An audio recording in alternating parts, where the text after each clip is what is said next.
প্রশ্ন জ্ঞানের ছবি, প্রশ্ন জ্ঞানের ছবি, প্রশ্ন জ্ঞানের ছবি।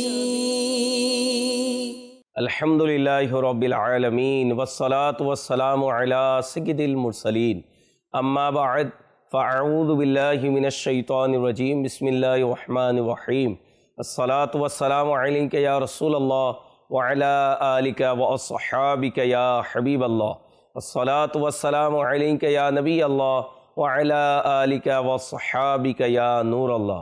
মাদানী চ্যানেলের দর্শকবৃন্দ, অনুষ্ঠান প্রশ্ন জ্ঞানের চাবি, এই অনুষ্ঠানে আপনাদেরকে স্বাগতম। আসুন ভালো ভালো নিয়ত সহকারে আমরা দেখার প্রস্তুতি গ্রহণ করি। সম্ভব হলে কলম ডায়েরি নিয়ে বসে যান, শরীয়তের বিধান লিপিবদ্ধ করুন, ইনশাআল্লাহুল করিম জীবনে অনেকে কাজে আসবে।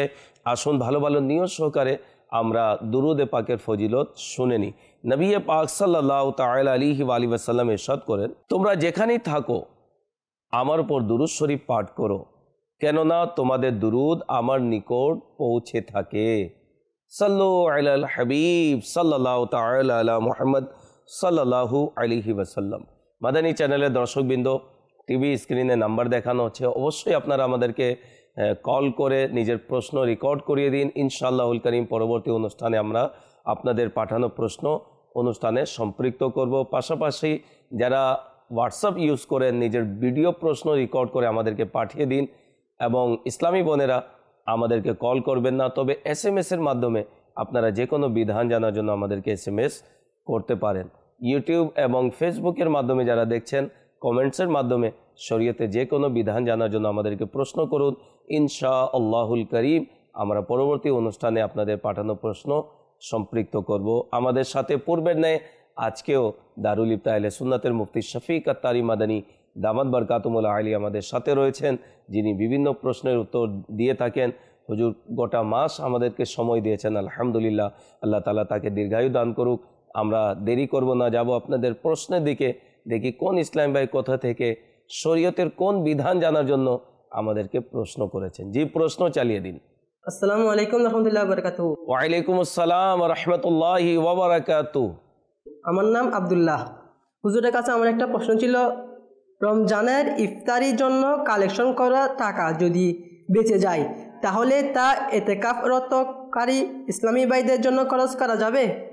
জি, মুফতি সাহেব কি বলবেন এই বিষয়ে, একটু বিস্তারিত বলুন। রমজানে আপনারা ইফতার করানোর জন্য যে চাঁদা নিয়েছিলেন, তো এটি একটি নির্দিষ্ট কাজের জন্য চাঁদা, তো এটাকে তার মধ্যে ব্যবহার করুন। ইতিকাফকারীদেরকেও ইফতারি করাতে পারবেন। এটা নির্দিষ্ট নয় যে বাইরের কাউকে আপনি ইফতারি করাবেন। তো যেই টাকা আপনি বলছেন যে বেঁচে গেছে, তো বেঁচে কিভাবে গেল? এখনো তো দিন বাকি আছে। তো ইফতারি করানোর জন্য আপনারা চাঁদা নিয়েছেন, তো এগুলো ইফতারিতে ব্যবহার করুন। ইতিকাফ যারা মসজিদে করেছেন, যদি আপনারা তাদেরকেও সেই চাঁদার মাধ্যমে আপনারা যদি তাদেরকে ইফতার করান, তাহলে কোনো অসুবিধা নেই। তার উপরে আপনারা খরচ করেছেন। আর এই ধরনের চাঁদা যখন নিবেন, তো তাতে একটু অনুমতি ব্যাপক হারে নিয়ে নিবেন। ইফতার করানো, নঙ্গর কানার জন্য এইভাবে আপনার অনুমতি নিবেন যাদের কাছ থেকে আপনারা এই ফান্ডগুলো কালেকশন করছেন। কেননা নির্ধারিত একটি বিষয়ের জন্য নেওয়া এবং পরবর্তীতে বেঁচে যাওয়া, তো তখন সমস্যা হয়। অতঃপর মানুষ অন্য জায়গায় খরচ করলে তখন এটা জায়েজ নেই।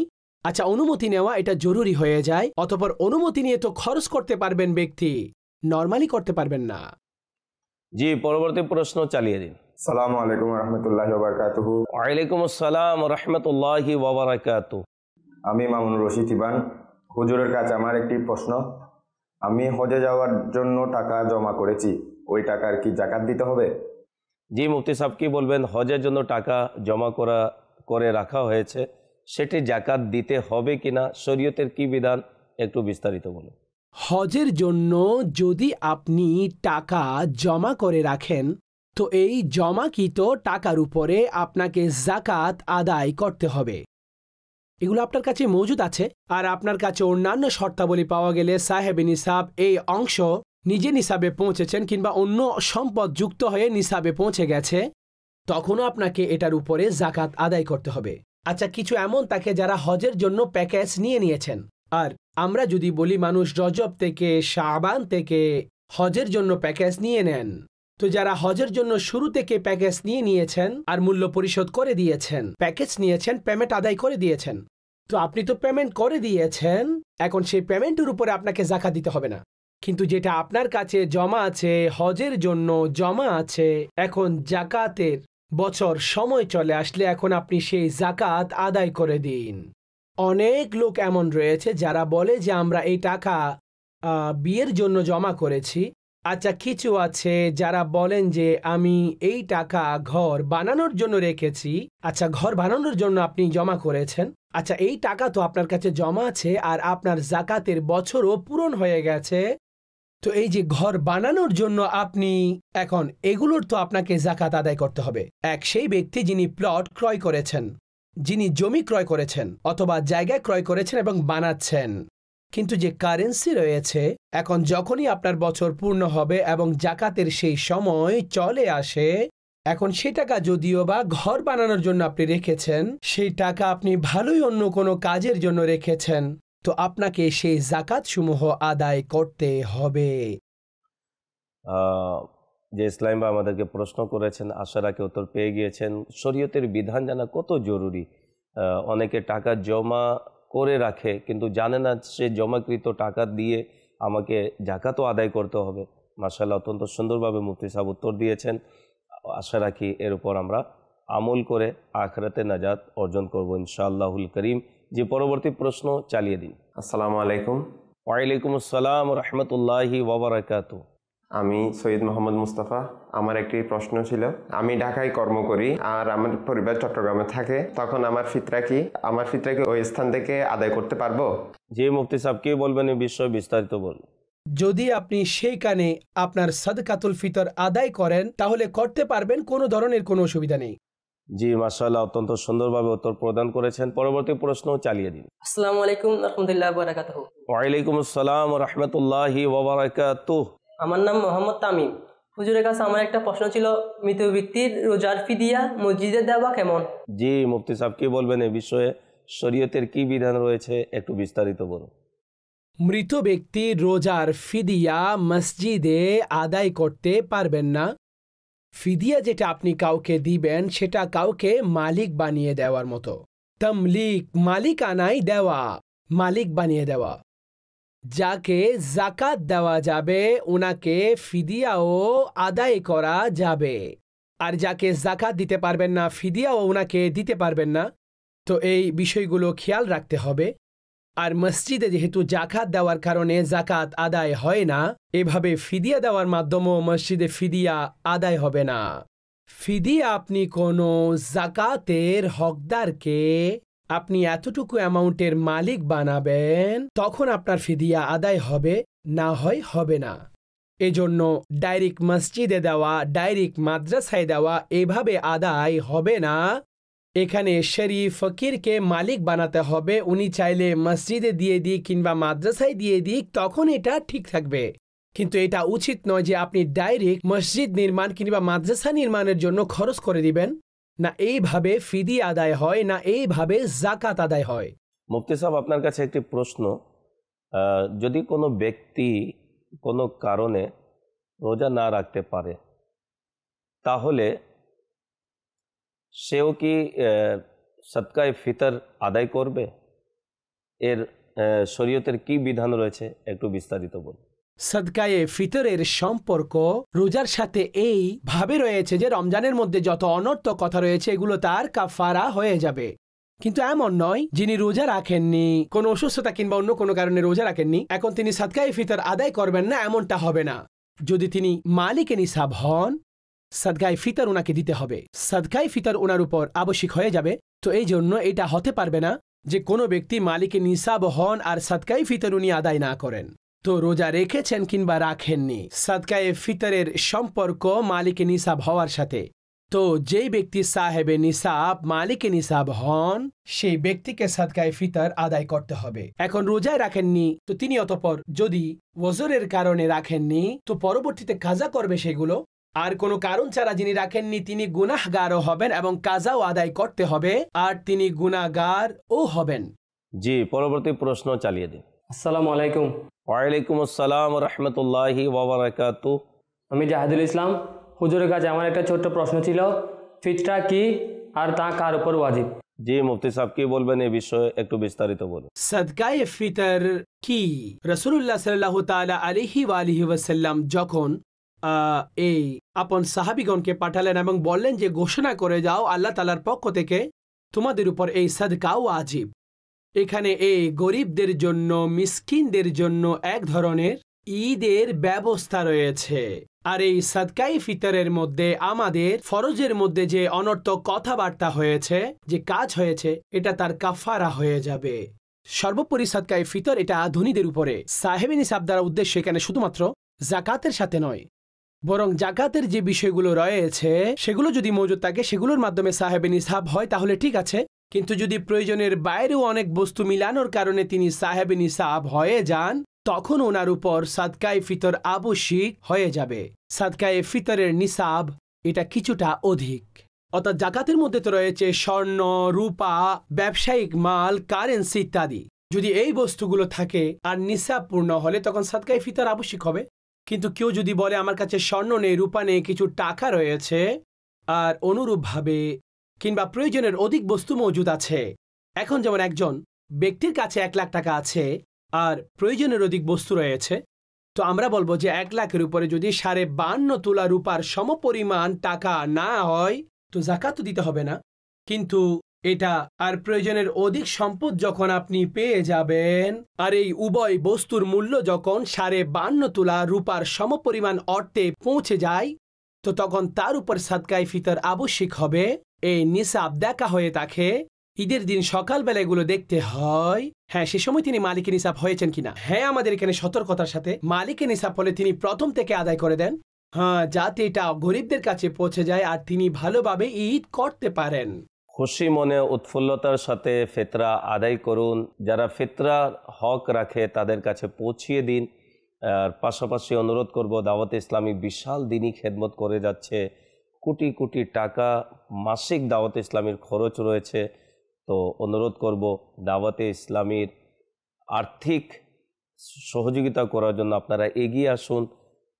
টিভি স্ক্রিনে বিকাশ নাম্বার, জাকাত ফিতরার অ্যাকাউন্ট নাম্বার দেখানো হচ্ছে, বিকাশ নাম্বার দেখানো হচ্ছে। অবশ্যই আপনারা আপনাদের জাকাত বা ফিতরার কিছু অংশ হলেও দাওয়াতে ইসলামীকে দান করুন।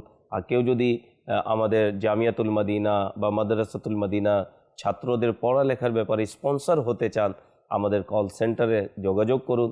ইনশাআল্লাহুল করিম আপনাদের সাথে পরবর্তীতে যোগাযোগ করে এটি কিভাবে বাস্তবায়ন করা যায় সেটি ইনশাআল্লাহ আপনাদের সাথে কথা বলে নেওয়া হবে। মাদানী চ্যানেলের দর্শকবৃন্দ, আপনারা দেখছেন অনুষ্ঠান প্রশ্ন জ্ঞানের চাবি। সময় এগিয়ে যাচ্ছে, কয়েকটি প্রশ্ন রয়েছে, আমরা প্রশ্ন শুনবো এবং মুফতি সাহেব থেকে উত্তর নেওয়ার চেষ্টা করব। যে প্রশ্ন চালিয়ে দিন। আসসালামু আলাইকুম ওয়া রাহমাতুল্লাহি ওয়া বারাকাতুহু। ওয়ালাইকুম আসসালাম ওয়া রাহমাতুল্লাহি ওয়া বারাকাতুহু। আমি মামুন। হুজুরের কাছে আমার একটি প্রশ্ন, আমি আমার বোনের সন্তানকে জাকাতের টাকা কি দিতে পারবো যাতে সে কর্জ আদায় করতে পারে? কি বলবেন মুফতি সাহেব এই বিষয়ে একটু বিস্তারিত? হ্যাঁ, একেবারে। আপনি আপনার বোনের ছেলে অর্থাৎ বাগ্নেকে জাকাত দিতে পারবেন। এখন চাই সেটা নিজে ব্যবহার করুক কিংবা কর্জ পরিশোধ করুক। শর্ত হচ্ছে এটা, তিনি যদি জাকাতের হকদার হন, মুস্তাহিককে জাকাত হন, ওনাকে জাকাত দিতে পারবেন। দেখুন, এতে মাসালা মনে রাখা জরুরি যে ব্যক্তি আপন মা বাবাকে জাকাত দিতে পারবেন না। আচ্ছা, মা বাবা আপন সন্তানকে জাকাত দিতে পারবেন না। যেখানে সম্পর্ক ভাই বোনের রয়েছে, ভাই আপন বোনকে, বোন আপন ভাইকে জাকাত দিতে পারবেন। শর্ত হলো এটা, সামনের ব্যক্তি যিনাকে উনি দিচ্ছেন উনাকে জাকাতের হকদার হতে হবে, তিনি মুস্তাহিককে জাকাত হতে হবে, তো একেবারে এই জাকাত দিতে পারবেন। অনুরূপভাবে ভাতিজাকে জাকাত দেওয়া অথবা চাচাকে জাকাত দেওয়া, মামাকে জাকাত দেওয়া, খালুকে জাকাত দেওয়া, ফুফাকে জাকাত দেওয়া, এটা জায়েজ, দিতে পারবেন যখন ওনারা জাকাতের হকদার হবেন। মুফতি সাহেব, আপনার কাছে একটি প্রশ্ন, সেটি হচ্ছে গত বছরের রোজার ফিদিয়া আদায় যদি করার কারো নিয়ত থাকে, তাহলে কোন বছরের ফিদিয়ার যে পরিমাণ রয়েছে কোন বছরের নির্ধারিত করবে? যে বছর রোজা তার কাজা হচ্ছে সে বছরের, নাকি চলতি বছরের হিসাবে সে ফিদিয়া আদায় করবে? কি বলবেন এ বিষয়ে? পূর্ববর্তী বছরের যে রোজাসমূহের ফিদিয়া আদায় করবেন, আদায়ের ক্ষেত্রে দেখতে হবে সেই বছরের মূল্য যত ছিল সেই মূল্য সমপরিমাণ আদায় করবেন। যেই বছরের রোজাগুলো থেকে গেছে, আর বেশিরভাগ ক্ষেত্রে সে মূল্য কম হয়। একটি রোজার ফিদিয়া একটি সাদকায়ে ফিতর, আর একটি সাদকায়ে ফিতর হচ্ছে 2 কিলো আটার সমপরিমাণ। এখান থেকে কিছু গ্রাম কম রয়েছে, কিন্তু এভাবে মোটা হিসাব কিতাব করার জন্য 2 কিলো আটার মূল্য, এখন 2 কিলো আটার মূল্য আগের বছর যতটুকু ছিল সে অনুযায়ী আপনি ফিদিয়া আদায় করতে পারবেন। এখন যদি কেউ বর্তমান মূল্য অনুযায়ী 2 কিলো আটার মূল্য আদায় করেন, তখন ওনার ফিদিয়া আদায় হয়ে যাবে।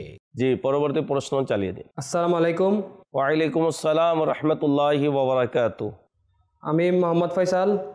হুজুরের কাছে আমার একটা ছোট্ট প্রশ্ন ছিল, কেউ যদি রমজানের মৃত্যুবরণ করে তাহলে তার ফিতরা কি আদায় করতে হবে? যদি দিতে হয় তাহলে কে আদায় করবে? জি, মুফতি সাহেব কে বলবেন এই বিষয়ে একটু বিস্তারিত বলুন। যিনি রমজানে ইন্তিকাল করেছেন ওনার তো সাদকায়ে ফিতর নেই। সাদকায়ে ফিতর যার উপর ওয়াজিব, তো ওনার তো আপন শর্তাবলী রয়েছে। তার মধ্যে একটি হলো জীবিত থাকা ব্যক্তি, জীবিত থাকা ওনার পক্ষ থেকে ওয়াজিব হবে অন্যান্য শর্তাবলীর সাথে। এখন যদি কেউ ইন্তিকাল করেন, ওনার উপর সাদকায়ে ফিতর নেই না, অন্যের জন্য আবশ্যিক যে ওনার পক্ষ থেকে সাদকায়ে ফিতর আদায় করবেন। হ্যাঁ, এটা হতে পারে যিনি মৃত্যুবরণ করেছেন ওনার যদি কোনো না কোনো রোজা ছুটে যায়, তো তখন ওনার সেই আত্মীয়দের উচিত যে সওয়াবের নিয়তে আল্লাহর সন্তুষ্টির জন্য আপন সেই মৃত ব্যক্তির মুশকিলকে আসান করার জন্য ফিদিয়া আদায় করে দিবেন। এখন প্রত্যেক রোজার একটি সাদকায়ে ফিতরের সমপরিমাণ ফিদিয়া আছে, তো এই ফিদিয়া আদায় করে দিন। অনুরূপভাবে ওনার কোনো নামাজও যদি বাকি থেকে যায়, পড়েননি উনি, তো প্রত্যেক নামাজের জন্য একটি সাদকায়ে ফিতর দিয়ে যান। বিতিরের জন্য একটি সাদকায়ে ফিতর দিতে হবে। তো এইভাবে আপনার মরহুমিনদের পক্ষ থেকে সাদকায়ে ফিতর ফিদিয়া হিসেবে এগুলো আদায় করবেন, তো ইনশাআল্লাহ আল্লাহ উনার জন্য আসানি করবেন এবং উনার পক্ষ থেকে এটা কবুল করে নেবেন। জি, পরবর্তী প্রশ্ন চালিয়ে দিন। জাকাত আদায় করার জন্য টাকা নেই, তবে স্বর্ণের রূপা আছে, তখন তা কিভাবে আদায় করব? জি, মুফতি সাহেব কি বলবেন এ বিষয়ে? নগদ টাকা নেই, তবে স্বর্ণ রূপা রয়েছে, তো কিভাবে সে জাকাত আদায় করবে একটু বিস্তারিত বলুন। দেখুন, যদি আপনার কাছে জাকাত হিসেবে যে নিসাব রয়েছে সেটা স্বর্ণ হিসেবে মজুদ রয়েছে, রূপা হিসেবে মজুদ রয়েছে, তো যখন আপনার কাছে নিসাব মজুদ রয়েছে, তো জাকাত তো আপনার উপর আবশ্যিক হবে। তো যখন জাকাত আপনার উপর আবশ্যিক, তখন আপনার এটাকে আদায় করতে হবে। স্বর্ণের জাকাত স্বর্ণ হিসেবেও আদায় করতে পারবেন, কিন্তু এটা মুশকিল হয়ে যায়। মানুষ বলে যে আমরা এতটুকু জাকাত স্বর্ণ হিসেবে দিয়ে দিব, দিবে না মানুষ। তো ভাই, আপনি যদি স্বর্ণ রাখেন তাহলে আপনার চিন্তা থাকা উচিত যে আপনি আপনার টাকা জমা করুন যাতে আপনার এই জাকাত সমূহ আদায় হয়ে যায়। আর যদি আপনার কাছে ক্যাশ না থাকে, তো ক্যাশ দেওয়া জরুরি নয়, তো অন্য কোনো মাল দ্বারা জাকাত দিয়ে দিন। অর্থাৎ স্বর্ণ কিছুটা দিয়ে দিলেন জাকাত হিসেবে, তখনও ঠিক আছে। রূপা দিয়ে দিলেন ততটুকু, যেটা সর্বোপরি জাকাতের মূল্য সমপরিমাণ হয়, এভাবে হলেও ঠিক আছে। কিন্তু আপনি না স্বর্ণ রূপার দ্বারা দিতে চান না, আপনার কাছে ক্যাশ মজুদ রয়েছে। এখন দ্বিতীয় রাস্তা হচ্ছে আপনি কারো কাছ থেকে ঋণ করুন, আপনি কারো কাছ থেকে ধার নিন। উদাহরণস্বরূপ আপনার উপর 10,000 টাকা জাকাত আসে, তো আপনি কারো কাছ থেকে ধার করে 10,000 জাকাত দিয়ে দিলেন। 10,000 আপনি ঋণ করেছেন আর পরবর্তীতে এটা জাকাত হিসেবে আদায় করে দিয়েছেন। তো এইভাবে আপনার আদায় হয়ে যাবে। অতঃপর আপনি যতটুকু যেভাবে আপনি নিয়েছেন সে টাকা, ধার নিয়েছেন সে টাকা পুনরায় দিয়ে দিবেন। মানুষ এটা মনে করে ঋণ দ্বারা জাকাত আদায় করলে জাকাত আদায় হবে না, তো এটা একেবারে ভুল কথা। ধার নিতে পারবেন, এই অবস্থায় ঋণ নিতে পারবেন, দেওয়ার নিয়ত থাকতে হবে যে আমি আদায় করব, তো ঋণ আপনি নিতে পারবেন।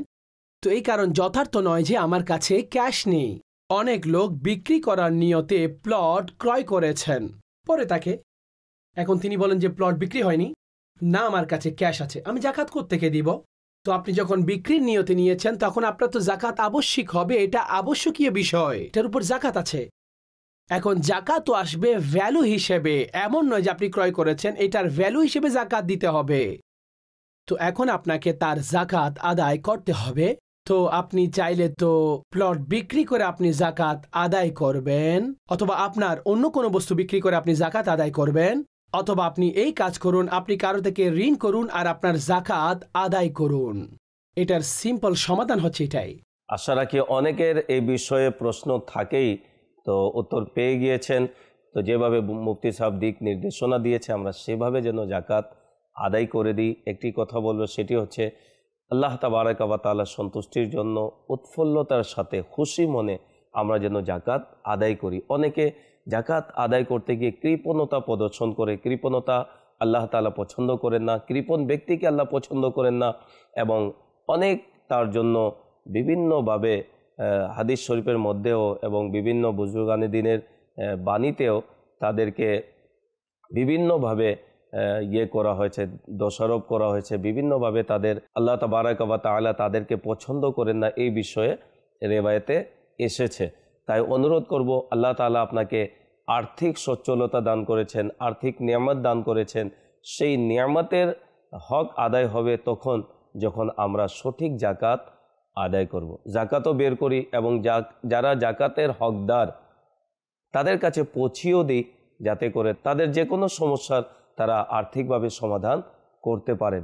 বিশেষ করে আপনারা আত্মীয় স্বজনদের মধ্যে দেখুন কারা গরিব রয়েছে, মিসকিন রয়েছে, তাদের পাশে আপনারা দাঁড়ান, তাদেরকে আর্থিক সাপোর্ট দিন, যাতে করে তাদের সমস্যার সমাধান হতে পারে। এমনি নিজের মহল্লার মধ্যে দেখুন কে গরিব, কে অসহায়, তাদেরকেও আর্থিকভাবে সহযোগিতা করুন, তাদের হাতে জাকাতটি পৌঁছিয়ে দিন। পাশাপাশি দাওয়াতে ইসলামীর বিশাল এই দিনই খেদমত আপনাদের মাঝে রয়েছে।